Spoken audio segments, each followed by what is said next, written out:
우리 같이 말씀 읽자.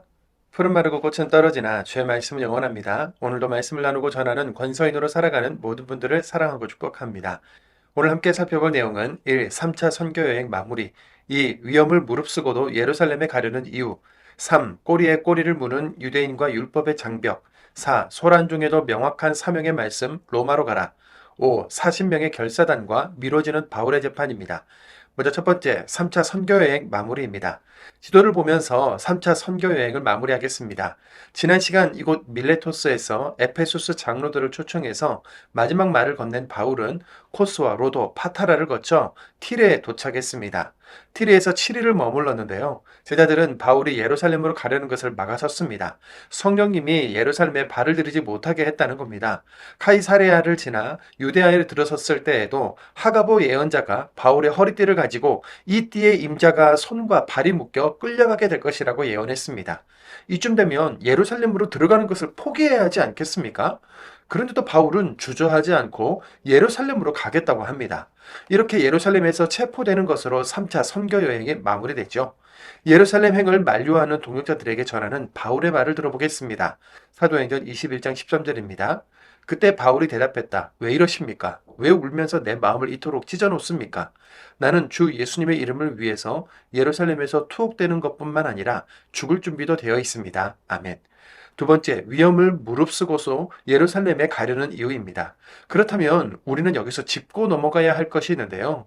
바울은 그를 아끼는 동역자들과 제자들이 성령께서 위험하다고 알려주신다, 가지 말라 계속 만류하는데도 왜 이렇게 예루살렘에 가려고 하는 걸까요? 이유는 이방 지역 교회에서 모아둔 헌금을 예루살렘 교회에 전달하려는 것인데요. 다른 사람이 대신 전달하게 하고 자신은 로마로 가서 전도 여행을 계속해도 될 법한데 이렇게 꼭 자신이 헌금을 가지고 들어가려는 이유는 무엇일까요? 먼저 이사야가 예루살렘의 회복을 예언한 내용 중 한 구절을 표준 세번역으로 읽어보겠습니다. 이사야 60장 5절입니다. 그때 이것을 보는 너의 얼굴에는 기쁨이 넘치고 흥분한 너의 가슴은 설레고 기쁨에 벅찬 가슴은 터질 듯 할 것이다. 풍부한 재물이 백길로 너에게로 오며 이방 나라들의 재물이 너에게로 들어올 것이다. 아멘. 바울은 이방인들이 예루살렘을 위해 모은 예물을 예루살렘 교회에 전달하는 이 일이 예루살렘의 최종 승리를 예언한 구약의 이사야서 예언 말씀을 성취하는 것이라고 확신한 것이죠. 자신은 비록 예루살렘에서 환난을 당한다 할지라도 이방의 재물을 들고 예루살렘으로 들어가서 하나님의 말씀을 성취하는 데 의미를 둔 것입니다. 세 번째, 꼬리에 꼬리를 무는 유대인과 율법의 장벽입니다. 바울이 예루살렘에 도착해 보니 예수님의 동생 야고보가 예루살렘 교회의 지도자가 되어 있었는데요. 사도들 중에 가장 먼저 순교한 예수님의 제자 야고보와 지금 예루살렘 교회의 지도자가 되어 있는 야고보는 동명이인으로 다른 인물입니다. 바울은 3차 선교 여행에 대한 보고를 했는데 야고보는 바울에게 율법과 할례를 무시하고 파괴한다는 이야기가 많으니 선교 여행단이 함께 성전에서 예를 갖추는 것이 좋겠다라고 조언했습니다. 사도행전 21장 24절입니다. 이 사람들을 데려다가 그들과 함께 성결 예식을 치르세요. 오히려 형제님이 순응하며 살고 있고 성교님 자신도 율법을 지킨다는 것을 말입니다. 할례 아니다. 예수 그리스도를 믿는 복음으로 구원받는다. 공식 문서도 나왔고 사도들도 그 복음을 전하고 있지만 율법이라는 장벽은 꼬리에 꼬리를 물고 이렇게 예수님, 이방 지역 교회들, 바울을 걸고 넘어집니다. 바울은 결국 유대인 그리스도인들이 가진 오해와 편견을 해소하기 위해 성전에서 성결 예식을 행하지요. 그런데도 아시아에서 바울 일행을 따라온 열정적인 꼬꼬모 유대인들은 이방인 그리스 사람까지 데려와서 성전을 더럽혔다고 무리를 충동하고 바울을 체포하도록 만듭니다. 네 번째, 소란 중에도 명확한 사명의 말씀 로마로 가라입니다. 꼬꼬모 유대인들로 인해 로마 천명대장은 바울을 체포하고 채찍질해서 신문하려던 중에 바울이 로마 시민권자라는 말을 듣게 되고 바울이 왜 고발당한 것인지를 명확하게 하기 위해 유대하 최고의회인 공회를 모이도록 했지만 부활을 믿는 바리새파와 부활을 믿지 않는 사두개파의 분쟁 속에 결론 없이 끝이 납니다. 그런데 이런 혼란 중에도 하나님의 말씀과 바울에게 주어진 사명은 명확한데요. 사도행전 23장 10절입니다. 다음날 밤에 주님이 바울 곁에 나타나 서서 말씀하셨다. 힘내라. 내가 나에 대한 일들을 예루살렘에서 힘을 다해 증언한 것처럼 내가 반드시 로마에서도 증언해야 하기 때문이다. 아멘. 주님께서는 바울에게 로마로 가라는 말씀을 주신 겁니다. 다섯 번째, 40명의 결사단과 미뤄지는 바울의 재판입니다. 이방의 복음을 전하려는 바울의 열정 못지않게 꼬꼬무 율법주의 유대인들의 열정도 강력하다는 것을 확인할 수 있는데요. 바울을 죽일 때까지 먹지도 마시지도 않겠다는 40명의 결사단이 조직되고 바울을 어떻게 죽일지 구체적인 방법까지 세웠는데요. 따라서 천명대장은 로마 시민권자인 바울이 살해당하지 않도록 병력으로 엄호하고 바울이 전혀 죽을 죄를 짓지 않았다는 편지까지 써서 총독에게로 보내는 내용이 사도행전 23장에 걸쳐 기록되어 있습니다. 사도행전 23장 23절입니다. 천명대장이 100명대장 가운데서 어떤 두 사람을 가까이 불러서 말했다.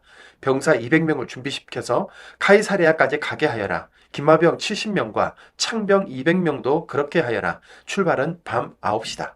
역설적이게도 죄수의 신분이 된 바울, 군인의 호의를 받으며 총독에게 가게 된 겁니다. 5일 뒤 대제사장과 변호사가 펠리스 총독에게 바울을 공식적으로 고발하는데 그들의 고발과 바울의 변호 내용을 요약하면 이렇습니다.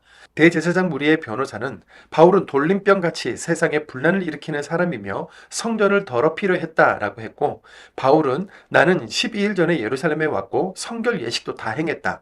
죽은 사람들의 부활에 관한 문제에 대해 이야기했을 뿐이다 라고 변론했습니다. 이후 바울은 아무런 판결도 받지 못하고 카이사레아 감옥에 2년 동안 갇혀 있게 되는데요. 펠리스 총독이 바울에게 예수를 믿는 믿음에 대해 들으면서도 한편으로는 바울에게 돈을 받으려는 속셈으로 판결 없이 계속 시간을 끌었기 때문입니다. 그 사이에 베스도라는 총독이 새로 부임하면서 오늘 본문이 끝나지요. 하나님 나라의 일을 하는데 왜 이렇게 고난이 많은지, 바울은 우리와 다른 힘과 능력을 지녀서 그냥 쉽게 사명을 감당하는지 이런저런 질문들이 올라오지요. 성경을 읽으면서 질문이 올라오는 것은 좋은 일입니다. 그래야 아브라함, 이삭, 바울의 하나님 이야기가 아니라 나와 하나님의 이야기가 될 수 있기 때문인데요. 오늘은 말씀을 읽고 하나님께 솔직한 질문이나 감사의 고백을 드려봅시다. 사도행전 21장. 우리는 그들한테서 떨어져 나와 뱃길에 올라 직행할 코스로 갔다. 다음날 로도스에 닿았고 거기로부터 파타라로 갔다. 그리고 페니키아로 건너가는 배를 만나서 그 배를 타고 떠났다. 키프로스가 보이는 데에 이르러서 우리는 그 섬을 왼쪽에 두고서 시리아로 계속 항해하여 티레에 다다랐다. 그곳에다 그 배는 짐을 내려야 했기 때문이다. 우리는 제자들을 찾아내어 그곳에 7일을 머물렀다. 그들은 성령님에 힘입어 바울에게 말하기를 예루살렘에 발을 들여놓지 말라고 했다. 머물 날들이 다 지났을 때 우리는 다시 떠나서 가던 길을 계속 가게 되었다. 그때 그들은 모두 아내들과 아이들과 함께 우리를 도시 바깥까지 바래다 주었다. 우리는 해변에서 무릎을 꿇고 기도했다. 서로 작별 인사를 나누고 우리는 배에 올라탔고 그 사람들은 자기네 집으로 돌아갔다. 우리는 티레를 떠나 항해를 마치고 프톨레마이스에 다다랐다. 거기서 우리는 형제 자매들에게 인사를 하고 하루를 그들 곁에서 머물렀다. 그 다음날 우리는 떠나 카이사레아로 갔다. 그리고 복음 전도자 필립의 집에 들어갔다. 필립은 7명 가운데 한 사람이었다. 우리는 그와 함께 머물렀다. 이 사람에게 처녀딸이 넷 있었는데 이들은 예언을 하는 사람들이었다. 거기에 더 여러나 머물고 있는 동안에 어떤 사람이 유대아에서 내려왔다. 예언자이고 이름은 하가보였다. 그가 우리한테로 와서 바울의 허리띠를 집어들고 자기 두 발과 두 손을 묶고서 말했다. 이것은 성령님이 하시는 말씀입니다. 이 허리띠 임자를 예루살렘에서 이렇게 묶을 겁니다. 유대아 사람들이 말입니다. 그리고 다른 민족들 손에 넘겨줄 겁니다. 이런 말을 들었을 때 우리 자신들은 물론 그 자리에 있던 사람들도 바울에게 거듭 권하기를 예루살렘으로 올라가지 말라고 했다. 그때 바울이 대답했다. 왜 이러십니까? 왜 울면서 내 마음을 이토록 찢어놓습니까? 나는 주 예수님의 이름을 위해서 예루살렘에서 투옥되는 것뿐만 아니라 죽을 준비도 되어 있습니다. 바울이 설득되지 않았으므로 우리는 주님의 뜻이 이루어지기 바랍니다라는 말만 하고 입을 다물었다. 이런 날들을 보낸 뒤에 우리는 채비를 갖추어 예루살렘으로 올라갔다. 카이사레아 출신 제자들 가운데서도 몇 명이 우리와 함께 갔다. 그들이 우리를 문하손의 집으로 데려가서 거기서 우리가 손님으로 묵도록 했다. 문하손은 키프로스 사람으로 아주 오래된 제자였다. 우리가 예루살렘에 도착했을 때 형제 자매들이 우리를 반갑게 맞아주었다. 다음날 바울은 우리와 함께 야고보한테로 찾아갔다. 장로들도 모두 거기에 있었다. 바울이 그들에게 인사를 했다. 그러고는 자기의 섬김을 통하여 하나님이 다른 민족들 가운데서 행하신 일들을 하나하나 자세히 이야기해 주었다. 그들은 듣고서 하나님께 영광을 돌렸다. 그리고 바울에게 말했다. 보아서 아시다시피 형제님, 유대야 사람들 가운데 이미 믿고 있는 사람들이 수만 명이나 됩니다. 그들은 모두 율법에 열심인 사람들입니다. 그런데 그들이 형제님에 대해서 들은 말은 이렇습니다. 형제님이 다른 민족들 사이에 흩어져 사는 모든 유대야 사람들에게 모세를 버리라고 가르친다는 겁니다. 자녀들에게 할례를 주지 말고 가습대로 살지도 말라고 말하면서요. 그러니 어떻게 해야 할까요? 그들은 형제님이 와 있다는 것을 틀림없이 듣게 될 겁니다. 그러므로 형제님은 우리가 말해드리는 이 일을 하세요. 스스로 하나님께 기도하며 단단히 약속한 남자가 우리에게 4명 있습니다. 이 사람들을 데려다가 그들과 함께 성결 예식을 치르세요. 그들이 머리를 깎는 데 드는 비용을 그들 대신 치러주세요. 그러면 모두가 알게 될 겁니다. 자기들이 형제님에 대해 들은 말이 아무것도 아니라는 것을요. 오히려 형제님이 순응하며 살고 있고 형제님 자신도 율법을 지킨다는 것을 말입니다. 이미 믿게 된 다른 민족들에 대해서는 우리가 직접 이렇게 결정하여 편지로 써보냈습니다. 곧 우상에게 바쳐진 재물, 피, 목 졸라 죽인 짐승, 음란한 짓에서 그들이 스스로를 잘 지켜야 한다는 것입니다. 그때 바울은 그 남자들을 데려다가 이튿날 성결 예식을 그들과 함께 치렀다. 그리고 성전에 들어가서 알렸다. 언제 성결하게 되는 날들이 다 차는지, 그들 한 사람 한 사람이 위해서 바칠 것을 바쳐야 하는지를 말이다. 7일의 기간이 다 끝나 가려는 때에 속주 아시아에서 온 유대아 사람들이 바울이 성전에 있는 것을 목격했다. 그들은 온 무리를 부추겨서 손을 뻗어 바울을 붙잡았다. 그러면서 외쳤다. 이스라엘 사람 여러분 도와주세요. 이 자는 백성과 율법과 이곳을 거슬러서 누구에게든 어디서나 가르치는 사람입니다. 게다가 그리스 사람들까지 성전에 데리고 들어와서 이 거룩한 곳을 더럽혀 놓았습니다. 그들이 에페소스 사람 트로피모스가 바울과 함께 시내에 있는 것을 이미 보았기 때문이다. 그들은 바울이 그 사람을 성전으로 데리고 들어갔다고 생각하고 있었다. 온 도시가 술렁거렸고 백성이 한꺼번에 달려들었다. 그리고 그들이 바울을 붙잡아 성전 바깥으로 끌어냈다. 그러자 곧장 성전 문들이 닫혔다. 사람들이 바울을 죽이려고 하고 있었다. 그때 로마 부대의 천명대장에게 온 예루살렘이 혼란에 빠져 있다는 보고가 올라갔다. 그는 즉시 병사들과 100명 대장들을 이끌고 그들이 있는 곳으로 달려 내려갔다. 그러자 그들이 천명대장과 병사들을 보고서 바울을 때리던 것을 멈추었다. 그때 천명대장이 가까이 가서 바울을 붙잡아 사슬 둘로 묶으라고 명령했다. 그리고 그가 누구인지 무슨 일을 했는지 조사했다. 그런데 무리 가운데서 사람마다 이러쿵저러쿵 다른 소리를 내고 있었다. 천명대장은 소란 때문에 상황을 정확히 알 수 없었다. 그래서 그는 바울을 부대 안으로 끌고 가라고 명령했다. 바울이 계단에 다다랐을 때 병사들이 바울을 떠매고 가야 하는 상황이 발생했다. 무리가 폭력적으로 굴었기 때문이었다. 아주 많은 백성이 따라가면서 그를 없애버리시오 하고 외쳐댔던 것이다. 병사들이 바울을 부대 안으로 막 끌고 들어가려고 할 때 바울이 천명대장에게 말한다. 제가 천명대장님께 한 말씀 드려도 되겠습니까? 천명대장이 말했다. 당신은 그리스 말을 할 줄 아시오? 그렇다면 바로 당신이 그 이집트 사람 아니오? 일전에 반란을 일으키고서 4,000명의 칼자비를 광야로 이끌고 나간 그 사람 말이오. 바울이 말했다. 나는 유대아 사람입니다. 길리기아의 타르수스 출신입니다. 시시한 도시의 시민이 아닙니다. 부탁드립니다. 내가 백성한테 말하는 것을 허락해 주십시오. 그가 허락하자 바울이 계단 위에 서서 백성에게 손짓을 했다. 그들이 아주 조용해지자 바울이 히브리 말로 연설하여 말했다. 사도행전 22장. 형제 자매님들과 어르신들 여러분, 여러분에게 지금 제가 변호하는 말을 들어보십시오. 히브리 말로 바울이 연설하는 것을 듣자 그들은 더욱 조용해졌다. 바울이 말을 잇는다. 저는 유대아 사람입니다. 태어난 것은 길리기아의 타르수스에서이지만 자란 것은 바로 이 도시에서입니다. 가말리엘 선생님 밑에서 조상들의 율법에 엄격함을 따라서 교육받았습니다. 저도 하나님을 섬기는데 열심인 사람입니다. 바로 여러분 모두가 오늘 그러하신 것과 마찬가지입니다.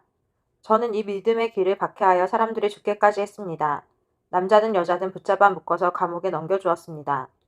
대제사장님도 저를 증언해 주실 수 있고 올레 전체도 그렇습니다. 저는 그분들에게 편지까지 받아서 다마스쿠스에 있는 형제 자매들한테로 가고 있었습니다. 거기 있는 사람들을 묶어서 예루살렘으로 끌고 와 처벌받게 하려는 것이었습니다. 제가 길을 가는 중에 다마스쿠스에 가까워지고 있던 종호쯤 일어난 일입니다. 이때 갑자기 하늘로부터 환한 빛이 번쩍하며 저를 둘러 비추었습니다. 저는 땅바닥에 쓰러졌습니다. 그리고 저에게 말하는 목소리를 들었습니다. 사울아, 사울아, 왜 나를 박해하느냐? 제가 대답했습니다. 당신은 누구십니까, 주님? 그러자 그분이 저한테 말씀하셨습니다. 나는 바로 내가 박해하는 나사렛 예수다. 그런데 저와 함께 있는 사람들은 그 빛은 보았지만 저에게 말씀하시는 분의 목소리는 듣지 못했습니다. 제가 말씀했습니다. 제가 어떻게 해야겠습니까, 주님? 주님이 저한테 말씀하셨습니다. 일어서서 다마스쿠스로 들어가거라. 그러면 거기서 내가 하도록 정해진 모든 일에 대해 누가 너에게 말해줄 것이다. 바로 그 빛의 눈부시 때문에 제가 볼 수 없게 되었습니다. 그래서 저와 같이 있던 사람들 손에 이끌려서 다마스쿠스로 갔습니다. 하나냐라는 어떤 사람이 있었는데 율법에 따라 사는 독실한 사람이었습니다. 거기에 자리 잡고 사는 유대야 사람들 모두에게 평판이 좋았습니다. 그가 저한테 와서 곁에 서서 저에게 말했습니다. 사울 형제님, 다시 눈을 뜨세요. 그러자 제가 바로 그 순간 시력을 회복하여 그를 쳐다보았습니다. 그가 말했습니다. 우리 조상들의 하나님이 미리 정해두셔서 형제님이 하나님의 뜻을 알도록 하셨습니다. 또 의로운 분을 보고 그분의 입에서 목소리를 듣게 하셨습니다. 형제님은 모든 사람들한테 그분을 위한 증인이 될 것이기 때문입니다. 형제님이 보고 들은 것들에 대해서요. 왜 지금 머뭇거립니까? 일어나서 세례를 받으세요. 그분의 이름을 부르고서 형제님의 죄를 씻김 받으세요. 한편 제가 예루살렘으로 돌아와서 성전에서 기도하고 있을 때 일어난 일입니다. 제가 무아지경에 빠져들었습니다. 그리고 그분을 보았습니다. 그분이 저에게 이렇게 말씀하고 계셨습니다. 서둘러라. 빨리 예루살렘에서 나가거라. 나에 대한 너의 증언을 사람들이 받아들이지 않을 것이기 때문이다. 그래서 제가 말씀드렸습니다. 주님, 그들 스스로 알고 있습니다. 바로 제가 회당마다 찾아가서 주님 믿는 사람들을 감옥에 보내고 매질당하게 한 것을요. 그리고 주님의 증인 스테판이 피를 쏟을 때 저 자신도 그 자리에 서 있었습니다. 그리고 그것을 한 통 속으로 좋게 여겨서 그를 없애버리는 자들의 곧옷을 지켜주었습니다. 그런데 주님은 저한테 말씀하셨습니다. 가거라, 내가 직접 너를 멀리 다른 민족들에게로 보내려고 하기 때문이다. 그들이 여기까지 바울의 말을 듣다가 소리를 높여서 말했다. 이런 자를 땅에서 없애버리시오. 그를 살려두는 것은 안 될 일이요. 그러면서 그들이 소리를 질러대고 겉옷을 벗어 던지고 먼지를 공중에 날려댔다. 이때 천명대장이 명령을 내려 바울을 부대 안으로 끌고 들어가게 했다. 그러면서 바울을 채찍질하여 조사해보라고 말했다. 무슨 까닭으로 사람들이 바울한테 이렇게 소리를 질러대는지 알아보기 위해서였다. 병사들이 바울을 가죽 채찍으로 치려고 몸을 쭉 펴게 했을 때 바울이 거기에 서 있던 백명대장한테 말했다. 로마 시민을 유죄 판결도 나지 않았는데 당신들이 채찍질하는 것이 있을 수 있는 일입니까? 백면대장이 이 말을 듣고서 천면대장에게 다가가서 보고하며 말했다. 어떻게 하시겠습니까? 이 사람은 로마 시민입니다. 천명대장이 바울에게 다가가서 말했다. 나에게 말해보시오. 당신 말이오. 당신이 로마 시민이오? 바울이 말했다. 그렇습니다. 천면대장이 대답했다. 나는 많은 돈을 들여서 이 시민권을 얻어냈소. 그러자 바울이 말했다. 나는 로마 시민으로 태어났습니다. 그래서 바울을 조사하려던 사람들이 바울한테서 곧장 물러섰다. 그리고 천명대장은 두려움에 빠졌다. 바울이 로마 시민이라는 것과 그를 붙잡아 묻게 했다는 것을 깨달았기 때문이다. 다음날 천면대장은 확실한 내용, 곧 바울이 무슨 일로 유대야 사람들에게 고발당한지를 알고 싶었다. 그래서 그는 바울을 묶었던 사슬을 풀어주게 했다. 그리고 명령하기를 대제사장들과 유대야 최고의회 전체를 모이게 하라고 했다. 그러고는 바울을 끌고 내려가 그들 앞에 세웠다. 사도행전 23장. 바울이 유대야 최고의회 의원들을 뚫어지게 바라본 뒤에 말했다. 형제 여러분, 저는 아주 깨끗한 양심으로 하나님 앞에서 이날까지 시민으로 살아왔습니다. 그러자 대제사장 하나냐가 바울 곁에 서 있는 사람들에게 명령하여 바울의 입을 치라고 했다. 그때 바울이 대제사장한테 말했다. 당신을 하나님이 고치실 것이요. 석회 발라 놓은 담벼락 같은 사람아. 당신은 말이요. 당신은 율법에 따라 나를 심판한다고 앉아서는 율법을 어기면서 나를 치라고 명령하는 것이요. 그러자 곁에 서 있던 사람들이 말했다. 하나님의 대제사장을 당신 욕하는 것이요? 바울이 말했다. 알지 못했습니다. 형제 여러분, 그분이 대제사장이라는 것을요. 성경에 이렇게 적혀 있었기 때문이다. 내 백성의 지도자를 나쁘게 말하지 마라. 바울은 유대야 최고의회의 한쪽 편은 사두개파 사람들이고 다른 한쪽 편은 바리새파 사람들인 것을 알아차렸다. 그래서 바울이 유대야 최고의회에서 외쳤다. 형제 여러분, 저는 바리새파 사람, 곧 바리새파의 아들입니다. 죽은 사람들이 부활한다는 희망과 관련해서 제가 재판을 받고 있습니다. 바울이 이 말을 했을 때 바리새파 사람들과 사두개파 사람들 사이에 분쟁이 일어났다. 그리고 군중이 둘로 갈라졌다. 사두개파 사람들은 부활도 없고 천사나 영도 없다고 주장하는데 바리새파 사람들은 둘 다 있다고 인정하기 때문이다. 그래서 아우성이 크게 터져 나왔다. 또 바리새파 사람들 편에 속한 율법학자들 가운데 몇 명이 일어나서 거칠게 논박하며 말했다. 우리는 이 사람에게서 아무런 잘못도 찾지 못하겠소. 만일 영이나 천사가 그에게 말해준 것이라면 어떻게 하겠소? 분쟁이 매우 심해지자 천명대장은 그들이 바울을 찢어놓을까 두려웠다. 그래서 천명대장은 병사들에게 명령하기를 내려가서 그들 가운데에서 바울을 빼내어 부대 안으로 데려가라고 했다. 다음날 밤에 주님이 바울 곁에 나타나 서서 말씀하셨다. 힘내라. 내가 나에 대한 일들을 예루살렘에서 힘을 다해 증언한 것처럼 내가 반드시 로마에서도 증언해야 하기 때문이다. 날이 밝자 유대아 사람들이 비밀 모의를 하여 엄숙히 맹세했다. 그들이 말하기를 자기들이 바울을 죽일 때까지는 먹지도 마시지도 않겠다고 했다. 이런 모의를 꾸민 사람이 40명이 넘었다. 그들이 대제사장들과 원로들에게 다가가서 말했다. 우리는 엄숙히 맹세하고 맹세하기를 바울을 죽일 때까지는 어떤 음식도 입에 대지 않기로 했습니다. 그러므로 이제 대제사장님들과 원로님들은 유대와 최고의회와 함께 천명대장에게 청원하여 바울을 대제사장님들과 원로님들 앞에 끌어내달라고 하십시오. 바울에 대한 일들을 더 찬찬히 알아보려는 것처럼 하시면서요. 우리는 바울이 가까이 오기 전에 그를 없애버릴 준비가 되어 있습니다. 바울의 누이의 아들이 그들의 매복 소식을 듣고서 부대에 이르러 안으로 들어가서 바울에게 그 사실을 알렸다. 그러자 바울이 백명대장 가운데 한 명을 곁으로 불러서 말했다. 이 청년을 천명대장님한테 데려가 주세요. 그에게는 천명대장님에게 알려드릴 일이 있습니다. 그래서 그 백명대장이 그 청년을 데리고 천명대장한테 갔다. 그리고 말한다. 죄수 바울이 저를 곁으로 불러서 이 청년을 천명대장님한테 데려가 달라고 요청했습니다. 그 청년에게는 대장님에게 말씀드릴 것이 있다고 했습니다. 그러자 천명대장이 그 청년의 손을 잡고서 따로 물러나서 물어보았다. 나에게 알려줄 일이 무엇이냐? 청년이 대답했다. 유대아 사람들이 뜻을 모아 내일 바울을 유대아 최고의회로 끌어내 주실 것을 천명대장님에게 요청하기로 했습니다. 바울에 대해 유대아 최고의회가 뭔가 더 찬찬히 알아보려는 것처럼 하면서요. 그러나 대장님은 그들 말에 설득당하지 마십시오. 바울을 노려 매복하고 있는 사람이 그들 가운데 40명이 넘습니다. 그들은 엄숙히 맹세하기를 바울을 없애버릴 때까지는 먹지도 마시지도 않기로 했습니다. 그리고 지금 그들은 준비를 갖추고 대장님한테서 지시가 떨어지기만을 바라면서 기다리고 있습니다. 그래서 천명대장은 그 청년을 놓아보내면서 명령했다. 나한테 이 사실을 알려주었다는 것을 아무에게도 입 밖에 내지 마라. 천명대장이 백명대장 가운데서 어떤 두 사람을 가까이 불러서 말했다. 병사 200명을 준비시켜서 카이사랴까지 가게 하여라. 기마병 70명과 창병 200명도 그렇게 하여라. 출발은 밤 9시다. 탈 짐승도 제공해서 바울을 태워 펠릭스 총독님께로 안전하게 데려가도록 하여라. 그는 한 통의 편지를 썼는데 이런 내용이었다. 클라우디우스 리시아스입니다. 존귀하신 펠릭스 총독님께 편지 올립니다. 안녕하신지요. 이 사람을 유대아 사람들이 붙잡아서 막 없애버리려고 하고 있을 때 제가 병사들을 이끌고 들이닥쳐 건져냈습니다. 그가 로마 시민이라는 것을 알게 되었기 때문입니다. 그들이 무슨 까닭으로 그를 고발하는지 그 까닭을 알아내고 싶었습니다. 그래서 제가 그를 그들의 유대아 최고의회로 데리고 내려갔습니다. 그가 고발을 당하는 것은 그들의 율법 문제에 대한 것임이 밝혀졌습니다. 그가 사형이나 투옥을 당할 만한 어떤 고발건도 없었습니다. 그런데 그 사람을 해치려는 나쁜 계획이 저에게 알려져서 제가 그를 즉시 총독님께로 보냈습니다. 그를 고발하는 사람들에게도 명하여 그를 고발할 일이 있으면 총독님 앞에서 말하라고 했습니다. 그래서 병사들은 지시받은 것에 따라서 바울을 넘겨받아 밤사이에 안디바드리로 데려갔다. 다음날 기마병들이 바울과 함께 떠나도록 한 뒤에 병사들은 부대로 되돌아갔다. 기마병들은 카이사레아로 들어가서 그 편지를 총독에게 건네주고 바울도 총독 앞에 세웠다. 총독은 편지를 읽고 나서 바울에게 어느 지방 출신인지를 캐물었다. 그리고 길리기아 출신인 것을 알아냈다. 그대 말은 법정에서 들어보겠소. 총독이 말했다. 그대를 고발한 사람들도 도착하면 말이오. 그러고는 헤롯이 지은 프라이토리온에 바울을 가두어 두라고 명령했다. 사도행전 24장 5일 뒤에 대제사장 하나냐가 카이사레아로 내려왔다. 원로 몇 명과 테르틸로스라는 변호사 한 명과 함께였다. 그들은 총독 앞에서 바울을 정식으로 고발했다. 바울이 불려 나오자 테르틸로스가 그를 고발하기 시작했다. 그러면서 말했다. 총독님 덕분에 우리가 매우 평화롭게 지내고 있습니다. 또 총독님의 앞을 내다보는 안목 덕분에 이 민족에게 여러 개혁이 이루어졌습니다.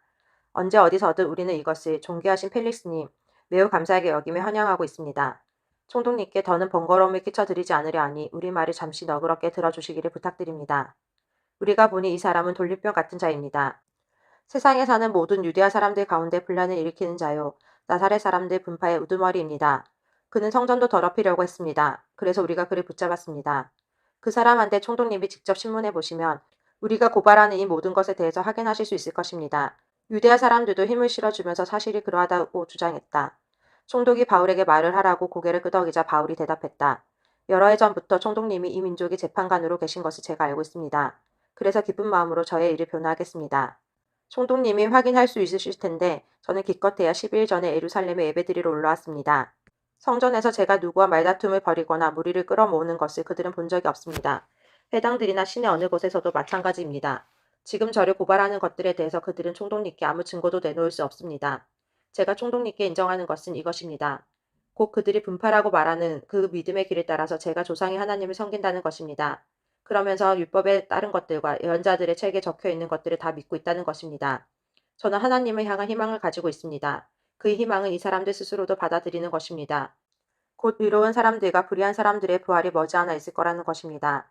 이 희망 때문에 저 스스로도 하나님과 사람들을 향하여 양심의 거리낄 것이 없게 하려고 늘 훈련하고 있습니다. 이제 여러 해가 지나서 저는 제 결례에게 구제금을 전달하고 또 재물도 바치려고 돌아왔습니다.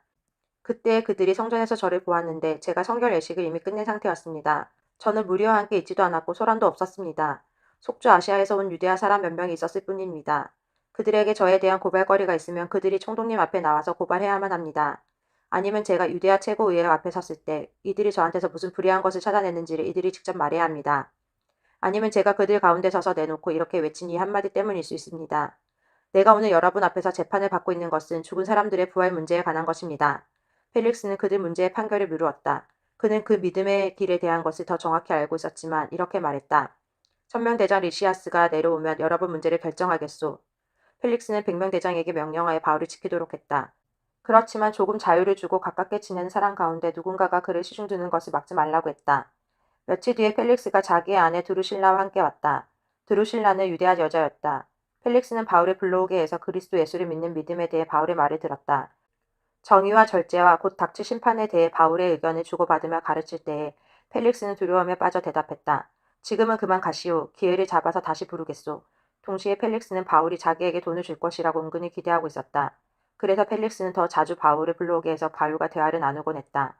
2년이 찼을 때 펠릭스는 포르키우스 베스도를 흑자로 맞았다. 유대의 사람들의 마음에 드는 일을 해주고 싶어서 펠릭스는 바울을 죄수로 남겨두었다.